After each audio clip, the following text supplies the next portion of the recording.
இப்போ நார்மலாக ஒரு இடத்துல போய் நம்ம கடன் வாங்கி அதை யூஸ் பண்ணி நம்ம ஒரு பர்ச்சேஸோ எதுவுமே பண்ணுறதுக்கு பதிலாக நம்ம அந்த கிரெடிட் கார்டு யூஸ் பண்ணுறோம். அதில் இருக்கிற ரிவார்ட்ஸு, அவார்ட்ஸு, பாயிண்ட்ஸு, ரிடம்ஷன் இந்த மாதிரியான விஷயங்களுக்கு ஆசைப்பட்டு சரி நம்ம கேஷை யூஸ் பண்ணுறதுக்கு பதிலாக டெபிட் கார்டை யூஸ் பண்ணுறதுக்கு பதிலாக கிரெடிட் கார்டை யூஸ் பண்ணுவோம். அதில் பாயிண்ட் கிடைக்கும், அதில் ஏதாவது கூப்பன் கிடைக்கும், அது நமக்கு ஆஃபராக கிடைக்கும். இந்த மாதிரியான விஷயங்களுக்காக அதை நம்ம ஸ்வைப் பண்ணுறோம். கிரெடிட் கார்டுங்கிறது ஒரு கத்தி மாதிரி, நல்லதுக்கு யூஸ் பண்ணால் நல்லதாக யூஸ் பண்ணலாம், நல்லதுக்கு யூஸ் பண்ணா உங்களுக்கு நல்லா இல்லாத விஷயம் தான் வரும். திடீர்னு ஒரு எமர்ஜென்சி அதுக்காக நான் போய் கிரெடிட் கார்டை யூஸ் பண்றேன், ஆனா என்கிட்ட அடுத்த 6 மாசத்துக்கு 1 வருஷத்துக்கு எனக்கு கையில பைசா வராது, ஆனாலும் அதை யூஸ் பண்ணிக்கிறேன்னா பண்ணாதீங்க.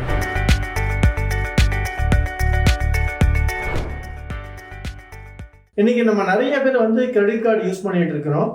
அது நல்லதா இல்லை நல்லது இல்லையா, அதை யூஸ் பண்ணலாமா வேணாமா, இதை பற்றி தான் ஃபுல்லாக இந்த வீடியோவில் பார்க்க போகிறோம். அதில் என்னென்ன அட்வான்டேஜஸ் இருக்குது, என்னென்ன டிஸ்அட்வான்டேஜஸ் இருக்குது, இது எல்லாத்தையும் அதில் நம்ம பார்ப்போம். நார்மலாக கிரெடிட் கார்டு எந்தெந்த விஷயத்துக்குலாம் நம்ம யூஸ் பண்ணுறோம், எல்லாத்துக்குமே கிரெடிட் கார்டு யூஸ் பண்ணுறோம். முன்னாடி எல்லாம் கிரெடிட் கார்டை கார்டாக வச்சுக்கிட்டு நம்ம எடுத்துகிட்டு போய் தான் யூஸ் பண்ணுற மாதிரி ஆப்ஷன்ஸ் எல்லாம் இது பண்ணி வச்சுக்கிட்டு இருந்தோம். இப்போ அந்த ஆப்ஷனும் போய் கூகுள் பே, யூபிஐ எல்லாத்தையும் கிரெடிட் கார்டு ஆட் பண்ணுற ஆப்ஷன் வந்துருச்சு. அது கூட பார்த்தீங்கன்னா பேங்க்லேயே யூபிஐ கிரெடிட் கார்டெலாம் கொடுக்குறாங்க. அதையெல்லாம் வச்சு நம்ம யூஸ் பண்ணிக்கிட்டு இருக்கிறோம். இப்போ நார்மலாக ஒரு இடத்துல போய் நம்ம கடன் வாங்கி அதை யூஸ் பண்ணி நம்ம ஒரு பர்ச்சேஸோ எதுவுமே பண்ணுறதுக்கு பதிலாக நம்ம அந்த கிரெடிட் கார்டு யூஸ் பண்ணுறோம். ஈவன் எமர்ஜென்சி சுச்சுவேஷனில் ஒரு ஹாஸ்பிட்டலைஸ் ஆகிட்டாங்க, அந்த சமயம் பார்த்து ஒரு முன்னாடியில் என்ன பண்ணுவோம், ஒரு நகையை வைப்போம், இல்லை தெரிஞ்சவங்கள கடன் வாங்கி பண்ணுவோம். அதுக்கு பதிலாக இப்போ ஒரு கார்டை கையில் வச்சுட்டாலே அதை ஸ்வைப் பண்ணிவிட்டு இல்லை யூபிஐ மூலமாக பண்ணிவிட்டு நம்ம அந்த இமீடியட் ரெக்கவரியை பண்ணுறோம். இது இந்த அளவுக்கு நல்ல விஷயமும் இருக்குது. ஆனால் இதை நம்ம எவ்வளோ கேர்ஃபுல்லாக யூஸ் பண்ணாதான் நமக்கு அதோடைய பெனிஃபிட்ஸ் கிடைக்கும். இல்லை நான் எப்பெல்லாம் தேவைப்படுதோ ஒரு லக்ஸூரியஸான விஷயத்துக்கு நம்ம போய் டக்குன்னு ஸ்வைப் பண்ணிட்டோம்னா தேவையில்லாமல் இன்ட்ரெஸ்ட்டு கண்ணாபின்னான்னு சார்ஜ் பண்ணுறாங்க, அதை நம்ம பே பண்ணுற மாதிரி வருது. ஒரு உதாரணத்துக்கு ஒருத்தர் ஸ்வைப் பண்ண போகிறாரு அப்படின்னா உங்களுக்கு 40 நாள் 45 நாள்னு ஒரு பேமெண்ட்டுக்கு கிரேஸ் பீரியட் இருக்குது. ஆனால் அந்த கிரேஸ் பீரியடை ப்ராப்பராக யூஸ் பண்ணிக்கிட்டிங்கன்னா அது ரொம்ப ரொம்ப நல்ல விஷயம். இப்போ ஒரு கார்டை ஸ்வைப் பண்ணுறாரு அப்படின்னா எனக்கு 30 நாளில் பேமெண்ட் வந்துடும், இல்லை 40 நாளில் அந்த டியூ டேட்டுக்குள்ளே எனக்கு பேமெண்ட் வந்துடும், ஃபுல் அமௌண்ட்டு நான் பே பண்ணிவிடுவேன், அதனால் நான் அதை ஸ்வைப் பண்ணிக்கிறேன். இப்போதைக்கு என்னால் ஒரு 15 நாள் 1 மாதத்து வரைக்கும் என்னால் ரொட்டேட் பண்ண முடியாது. இந்த மாதிரியான விஷயங்களுக்கு நான் கிரெடிட் கார்டை யூஸ் பண்ணுறேன்னா தாராளமாக நீங்கள் யூஸ் பண்ணலாம்.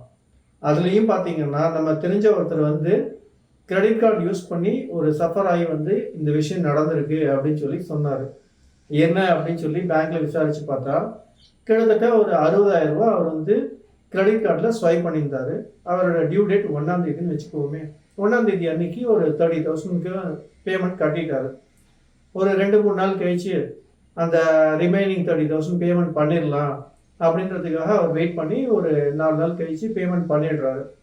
ஸோ என்ன டிஃபரன்ஸ் வரப்போகுது, 1ஆம் தேதியிலேருந்து 5ஆம் தேதி ஒரு 4 நாள் தானே, ஒரு 30,000க்கு எவ்வளோ இன்ட்ரெஸ்ட் வந்துட போகுது, கட்டிடலாம் அப்படின்னு சொல்லி ஸ்வைப் பண்ணிட்டாரு. அட் த சேம் டைம் ஒரு 2ஆம் தேதி 3ஆம் தேதி போல் ஒரு 2 lakh rupeesக்கு இன்னொரு ஸ்வைப்பும் அடித்து அதை யூஸ் பண்ணிட்டாரு. ஓகே, இந்த பில்லிங் புது பில்லிங் சைக்கிளில் தானே வருது, இதுக்கு எதுவும் இன்ட்ரெஸ்ட் சார்ஜஸ் வராது, அதுக்கப்புறம் தானே வரப்போகுது அப்படின்னு சொல்லி பார்த்தா கிட்டத்தட்ட அதுக்கு இன்ட்ரெஸ்ட் மட்டும் 4,000 ரூபா இன்ட்ரெஸ்ட் சார்ஜ் பண்ணிட்டு இதுக்கு ஜிஎஸ்டி ஒரு 700 rupees, கிட்டத்தட்ட 5,000 rupees பார்த்தீங்கன்னா அவருக்கு இன்ட்ரெஸ்ட்டாக மட்டுமே சார்ஜ் ஆயிருக்கு. இன்ட்ரெஸ்ட் ஜிஎஸ்டி எல்லாம் சேர்த்து சார்ஜ் ஆயிருக்கு. என்ன ரீசன் அப்படின்னு கூப்பிட்டு பேங்க்ல கேட்டால் இன்ட்ரெஸ்ட் 3.75%, அதாவது வருஷத்துக்கு 45% இன்ட்ரெஸ்ட் ஒர்க் அவுட் பண்ணுறாங்க. இந்த மாதிரி 45% இன்ட்ரெஸ்ட்டை கலெக்ட் பண்ணால் 2 வருஷத்தில் போட்ட பைசா டபுள் ஆகிடும். இப்போ நீங்கள் சப்போஸ் ஒரு 1 லட்ச ரூபாயா கிரெடிட் கார்டில் எடுத்துட்டு மினிமம் டியூ மட்டும் கட்டிகிட்டே வந்தீங்கன்னா நீங்கள் 1 வருஷத்துக்கு பதிலாக 2 வருஷத்தில் கட்டினீங்கன்னா 1 லட்ச ரூபாய்க்கு நீங்கள் 2 லட்ச ரூபாயா திருப்பி பே பண்ணுற மாதிரி ஆகிடும். இதுலேயும் டியூ டேட்டுக்குள்ளே அந்த மினிமம் டியூவை பே பண்ணலைன்னா கிட்டத்தட்ட 1,000 ரூபாயிலேருந்து 1,500 ரூபா வரைக்கும் பெனால்ட்டி சார்ஜ் பண்ணுறாங்க. அந்தளவுக்கு இருக்குது. இப்போ நம்மளுடைய அந்த 30,000க்கு வரும். 30,000க்கு யூஸ்வலாக அவர் என்ன கேல்குலேஷன் போட்டிருந்தார் அப்படின்னா ஒரு 4 நாள் தானே, ஈவன் 3.75% இன்ட்ரெஸ்டாக இருந்தாலும் கேல்குலேட் பண்ணி பார்த்தா மிஞ்சி போனால் ஒரு 4 நாளைக்கு உண்டான இன்ட்ரெஸ்ட் ஒரு 150 rupees வரும். ஜிஎஸ்டி சேர்த்தா கிட்டத்தட்ட மேக்ஸிமம் ஒரு 200 rupeesக்குள்ளே வரும் தான் அவர் எதிர்பார்த்தாரு. ரெண்டாவது திங் அந்த 1,85,000க்கு பில்லிங் டேட்டுக்கு அப்புறம் தான் ஸ்வைப் பண்ணியிருக்கோம், அதுக்கு எதுவும் இன்ட்ரெஸ்ட் வராது, அப்புறமேட்டு தான் வரும் பார்த்துக்கலான்னு.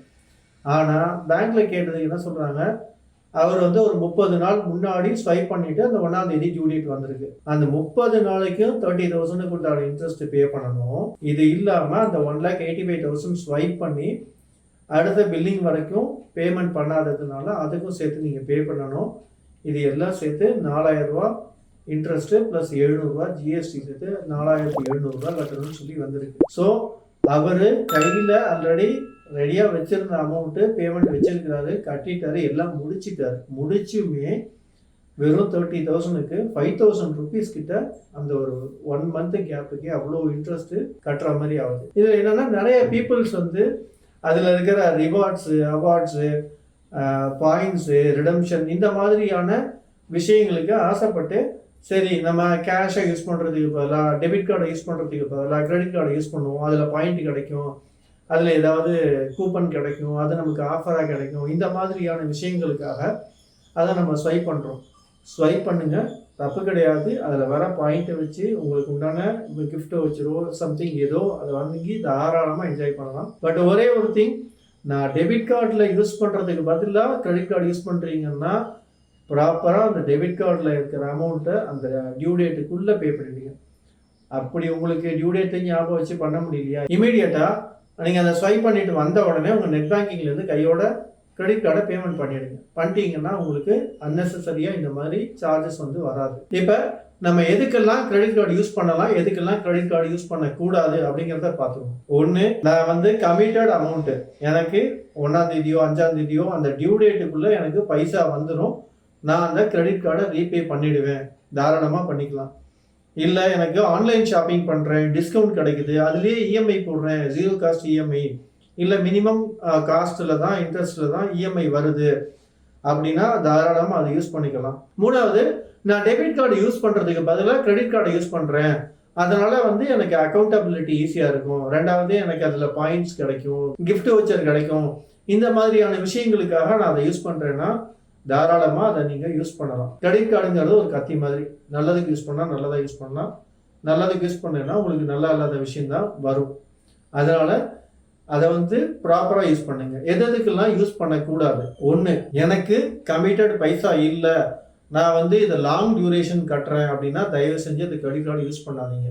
ரெண்டாவது விஷயம், நான் ஸ்வைப் பண்ணிவிட்டு மினிமம் டியூவை மட்டுமே கட்டிகிட்டு இருக்கேன் ஒரு 6 மாதத்துக்கு 1 வருஷத்துக்கு, அதுக்கப்புறமேட்டு பேமெண்ட் பண்ணுறேன்னா தயவு செஞ்சு கிரெடிட் கார்டு யூஸ் பண்ணாதீங்க.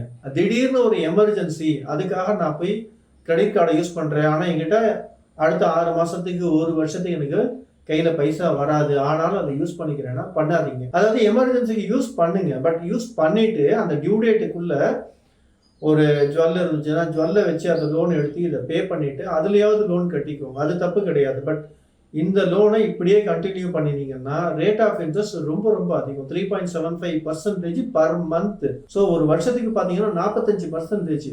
இது இல்லாமல் உங்களுக்கு ஜிஎஸ்டி வேற ஆட் ஆகும். ஜிஎஸ்டி ஆட் ஆயிடுச்சுன்னா கிட்டத்தட்ட ஒரு 50%. நீங்கள் 1 லட்ச ரூபாய் லோனை வாங்கி 1 வருஷம் கழிச்சு திருப்பி கட்டினீங்கன்னாலே 1.5 லட்ச ரூபா லோன் வந்துடும். அதனால தயவு செஞ்சு கிரெடிட் கார்டு யூஸ் பண்ணீங்கன்னா ப்ராப்பராக பார்த்து யூஸ் பண்ணுங்க.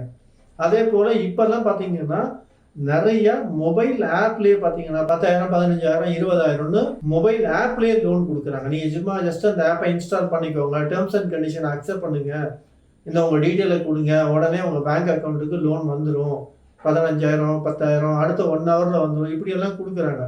தயவு செஞ்சு அந்த மாதிரி ஆப்பை எல்லாம் எக்காரணம் கொண்டு யூஸ் பண்ணாதீங்க.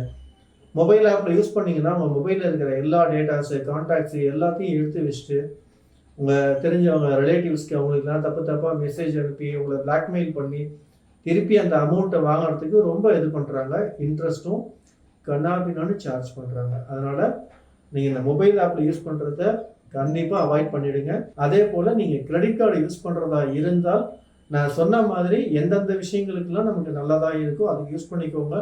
எதெல்லாம் நல்ல விஷயமா இல்லையோ அதையெல்லாம் தவிர்த்துட்டு யூஸ் பண்ணினீங்கன்னா தாராளமாக நீங்கள் கிரெடிட் கார்டு யூஸ் பண்ணலாம். இந்த மாதிரி நாங்கள் தொடர்ந்து அவேர்னஸ் ஆகும் ஃபினான்ஷியல் ஓரியன்டான விஷயங்களையும் அடுத்தடுத்த வீடியோவில் போஸ்ட் பண்ணுறோம். உங்களுடைய சப்போர்ட்டுக்கு நன்றி. இந்த வீடியோ உங்களுக்கு பிடிச்சிருந்தா லைக் பண்ணுங்க, ஷேர் பண்ணுங்க, கமெண்ட் பண்ணுங்க. மறக்காம வெல்த் பாட்காஸ்ட் தமிழை சப்ஸ்கிரைப் பண்ணுங்க.